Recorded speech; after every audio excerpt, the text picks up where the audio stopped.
I recently came across an article in my Facebook feed from the website Elite Daily. It always disgusts me when I have to unfollow someone who feeds into the extreme right-wing bullshit. This is a disgusting piece written for the old, self-centered, and out of touch who have rewritten their own mythology. It is a piece of rewritten history to make conservative baby boomers feel good about themselves and denigrate the younger generation, looking down on them and blaming them for their problems. It creates the premise that liberal Gen Y is a bunch of whiny pussies and conservative baby boomers were tough and gritty like Clint Eastwood. They worked hard for everything they have, and we just all want handouts and to whine about why the world isn't fair. Kids today should just shut up, suck it up, put their noses to the grindstone, and make money like their generation did.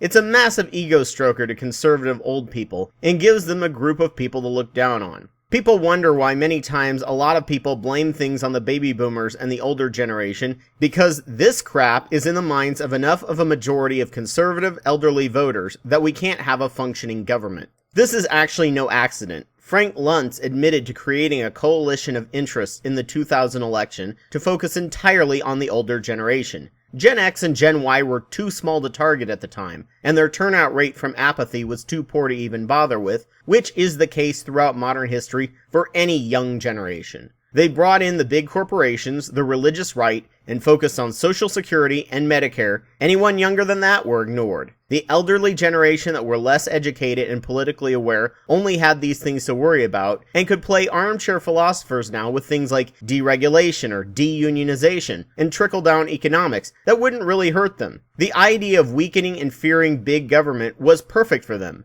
And at that time, also, Fox News started going extremely right-wing. Luntz polled people, mostly older people, and asked them what kinds of emotional reactions certain words invoked, and David Frum used them in Bush's speeches. And thanks to the xenophobic strain that still plagues much of the older generation, we were able to go to war in 2 countries, neither of which actually attacked us, taking us from having a debt paid off by 2012 to adding more than $6 trillion in the debt in lucrative no-bid military contracts, along with unpaid-for Medicare Part D. They branded the Democrats as tax and spend, while they were actually the party of borrow and spend, and much of the older generation ate it up. Of course, the most disgusting thing about this article is that the younger generation doesn't just want things handed to us. We want what the conservative boomers who look down on us had. College tuition that could be paid off quickly. A $15 per hour minimum wage, which is what they had, adjusted with inflation. Unions that actually had some teeth to take care of us as workers. And the best infrastructure in the world because their parents invested in it by taxing the very wealthy 90% of their earnings. They talk about the 1% as having worked their asses off to have earned their money when 70% of them just happened to be shot out of the right set of testicles and never did a real day's work in their life other than manipulating other people's money. If anyone is the pussy generation, it is these conservative boomers who were handed a great country and never bothered to maintain the government for the next generation. We don't want any special treatment. We just want what your generation took for granted and pissed away. People take issue with using demographics used for advertising. However, these statistics are also used for political targeting, and if they won, then there is something politically to it.